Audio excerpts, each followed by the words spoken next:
अब अपन संयुक्त फलन को करने के लिए वो एकेकी फलन के बारे में पढ़ते हैं। ठीक है, तो संयुक्त फलन जब पढ़ेंगे तो एकेकी फलन की भी बहुत आवश्यकता होगी, तो इसलिए अपन एकेकी फलन के बारे में अध्ययन करते हैं। तो एकेकी फलन क्या होता है कि एक फलन f है वो a टेंड टू b, यानी कोई फलन है वो a से b के बीच में परिभाषित है, तो एकेकी फलन कहलाता है यदि समुच्चय a के भिन्न भिन्न अवयवों के समुच्चय b में भिन्न भिन्न प्रतिबिंब हो, यानी समुच्चय a के अलग अलग अवयवों के समुच्चय b में अलग अलग प्रतिबिंब होने चाहिए। अगर ऐसा हो तो फलन एकेकी फलन कहलाता है। ठीक है, तो अब आपको मैंने पहले भी बताया था कि अब आपको ये बात बहुत ही समझनी बहुत ही जरूरी है कि जैसे मतलब कि f अपन लिखें तो f अपन क्या लिखेंगे, क्या है f है x टेंड टू y के बीच में परिभाषित है, तो अपन इसको इस प्रकार से भी लिख सकते हैं कि fx बराबर में क्या है y। ठीक है, तो दूसरी बात तो मैंने ये भी बात बताया था y x का क्या कहलाता है, प्रतिबिंब कहलाता है। ठीक है, तो y x का प्रतिबिंब कहलाता है, तो x का प्रतिबिंब कौन हुआ, y हुआ, या कौन हुआ, x का प्रतिबिंब अपन fx भी बोल सकते हैं। यानी x का जो प्रतिबिंब होता है कौन है अपना fx भी होता है, और x का प्रतिबिंब कौन होता है, y भी होता है। ये बात भी आपको याद रखनी है। ठीक है, तो इसी बात को समझना बहुत जरूरी है, क्योंकि ये बात समझेंगे तभी ये बात अपन जो अपन पढ़ रहे हैं वो बात अपन समझ पाएंगे। तो एकेकी फलन क्या होता है कि एक फलन f है वो समुच्चय a से b में एकेकी फलन कहलाता है यदि समुच्चय a के भिन्न भिन्न अवयवों के समुच्चय b में भिन्न भिन्न प्रतिबिंब हो। ठीक है, तो अब कहने का मतलब है कि दो अवयव बराबर नहीं है, तो इसकी डेफिनेशन ये तो क्या होगी अपनी नॉर्मल लैंग्वेज में मतलब डेफिनेशन होगी। अब गणितीय जो परिभाषा क्या कहती है कि a अगर a बराबर नहीं है b के, a बराबर नहीं है b के, इससे तात्पर्य ये है कि उनके प्रतिबिंब भी बराबर नहीं है। क्योंकि मैंने अभी बताया आपको कि x का प्रतिबिंब है, जैसे मान लीजिए f है x टेंड टू y, ये दो समुच्चय के बीच में f परिभाषित है, तो fx बराबर अपन क्या लिखेंगे, y लिखेंगे। तो इस चीज को अपन y का प्रतिबिंब, x का प्रतिबिंब कौन क्या होता है, y होता है। x का प्रतिबिंब कौन कहलाएगा, y कहलाएगा। y क्या कहलाता है, x का प्रतिबिंब होता है। ठीक है, तो y किसके बराबर है, fx के बराबर है, तो x का प्रतिबिंब कौन कहलाता है अपना, fx कहलाता है। ये बात मैंने अभी बता दी आपको। ठीक है, तो इसी प्रकार दो अवयव बराबर नहीं है तो उनके प्रतिबिंब भी बराबर नहीं होने चाहिए। तो इसकी डेफिनेशन गणितीय जो डेफिनेशन ये भी होती है, 2 नंबर डेफिनेशन ये भी होती है, अगर दो अवयव बराबर हैं तो उनके प्रतिबिंब भी क्या होंगे, बराबर होंगे। ठीक है, तो अब ये इसको अपने एक एग्जांपल के द्वारा समझने की कोशिश करें। तो एग्जांपल ले लिया, अभी कोई समुच्चय ए ले लिया, कोई समुच्चय बी ले लिया। समुच्चय ए में अवयव है 1 2 3 है, समुच्चय बी में कोई अवयव है ए बी और सी और डी ले लिया। ठीक है, तो अब यहाँ पे देखिए कि समुच्चय ए के भिन्न भिन्न, मतलब इसकी डेफिनेशन क्या कहती है कि समुच्चय ए के भिन्न भिन्न अवयवों के समुच्चय ए के भिन्न भिन्न अवयवों के समुच्चय बी में भिन्न भिन्न प्रतिबिंब हो। ठीक है, तो समुच्चय ए का पहला अवयव 1 है, ये ए से संबंध रख रहा है। दूसरा अवयव कौन सा है अपना 2 है, वो बी से संबंध रख रहा है। और तीसरा अवयव कौन है, सी है, वो नहीं 3, तीसरा अवयव 3 है और जो किससे संबंध रख रहा है, सी से संबंध रख रहा है। तो यहां से एक बात तो ये समझनी है कि अभी 1 का प्रतिबिंब कौन है, ए है, 2 का प्रतिबिंब कौन है, बी है, 3 का प्रतिबिंब कौन है, सी है।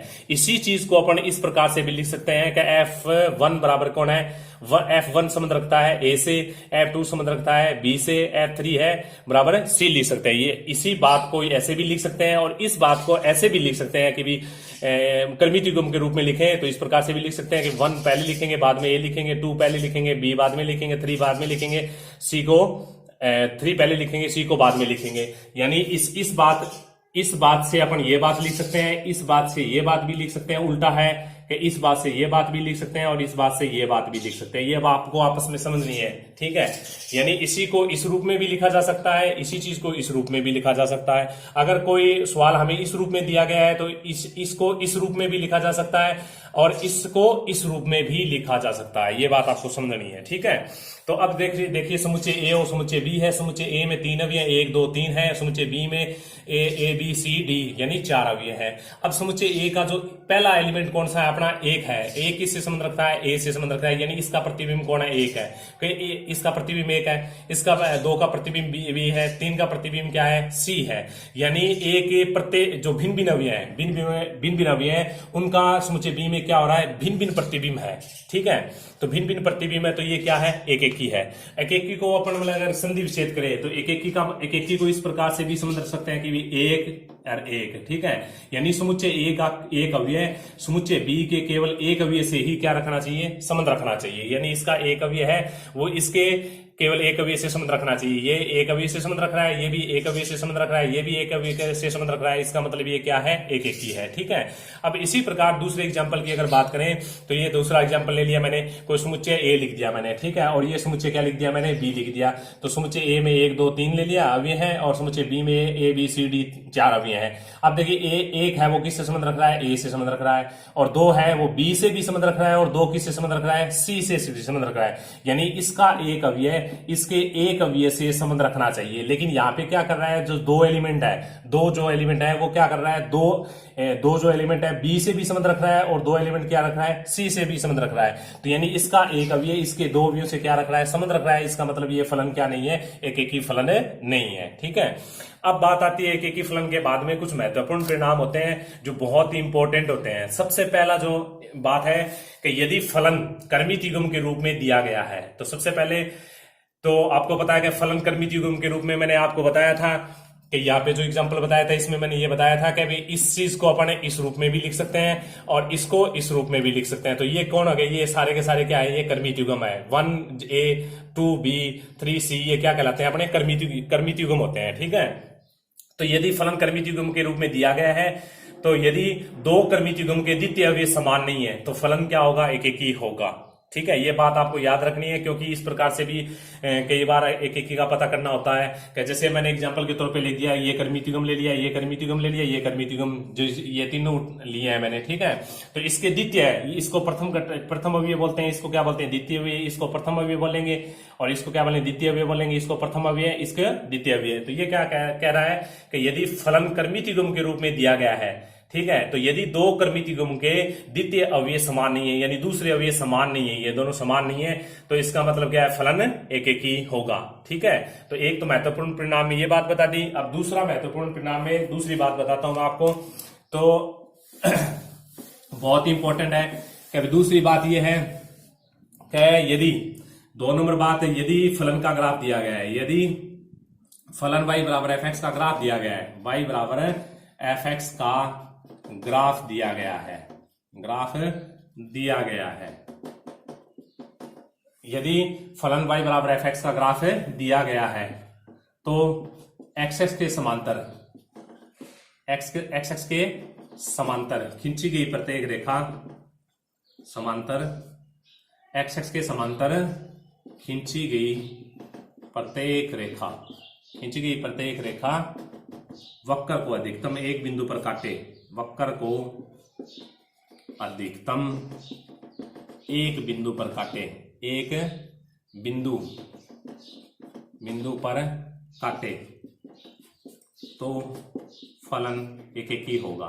ठीक है, दूसरी बहुत इंपॉर्टेंट बात है ये, तो ये बात इस प्रकार से कह रखा है कि भी बहुत सारे फलन होते हैं जिनका अपन ग्राफ जानते हैं। ठीक है, जैसे मैंने एग्जांपल के तौर पे ले लिया कि y बराबर 1 ले लेते हैं। ठीक है, y बराबर 1 लिखें, तो y बराबर 1 की लाइन अपने को पता है किस प्रकार से खींचते हैं, जो कक्षा 11 में पढ़ी थी, क्या इस प्रकार से खींच दी, ये खींच दी। ठीक है, अब अपने को क्या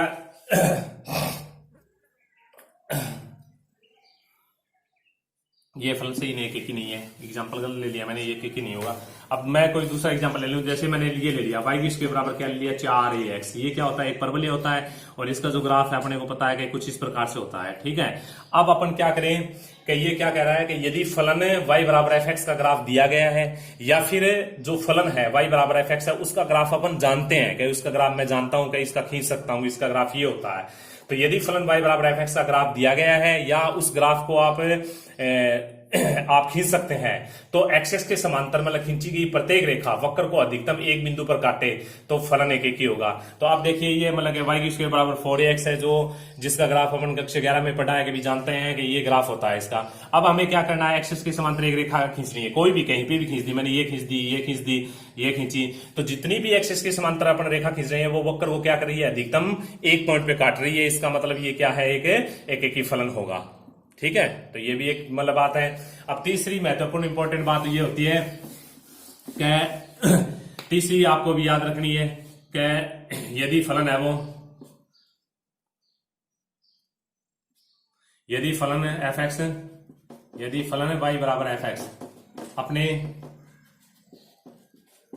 अपने पूरे प्रांत में यदि मतलब के फलन y बराबर एफ एक्स अपने मतलब के पूरे प्रांत में हासमान, या तो होना चाहिए हासमान होना चाहिए, या क्या होना चाहिए, वर्धमान होना चाहिए। ठीक है, आसमान होना चाहिए या वर्धमान होना चाहिए, तो फलन क्या होगा, एक एक ही होगा, तो फलन एक एक ही होगा। तो आपको ये बात एक बार याद रखनी है। ठीक है, यदि फलन मतलब y बराबर एफ एक्स अपने पूरे प्रांत में हासमान है या फिर क्या है, वर्धमान है। ठीक है, या तो हासमान है या की चीज है, वर्धमान है, तो फलन क्या होगा, एक एक ही होगा, होना चाहिए नहीं, वर्धमान है। यदि फलन मतलब y बराबर एफ एक्स अपने पूरे प्रांत में हासमान है या वर्धमान है, तो फलन क्या होगा, एक एक ही होगा। तो ये बात थोड़ी सी आपको अभी तो समझ में नहीं आएगी, जब अपन 8वीं प्रश्न माला पढ़ेंगे उसमें वर्धमान और हासमान के बारे में पूरी बातें पढ़ लेंगे, उसके बाद में ये बात समझ में आएगी। लेकिन ये बात सबसे इंपॉर्टेंट बात है, इससे भी फंक्शन का क्या है कि एक एक ही फलन है या नहीं उसका पता चल जाता है, इसलिए आपको ये बात भी याद रखनी है। और ये बात मैं जब अपन वर्धमान और हासमान के बारे में आप जान जाओगे तो उसके बाद में मैं इस बात के ऊपर मतलब कोई एग्जांपल लेके आपको बढ़िया तरीके से बता दूंगा। ठीक है, ओके।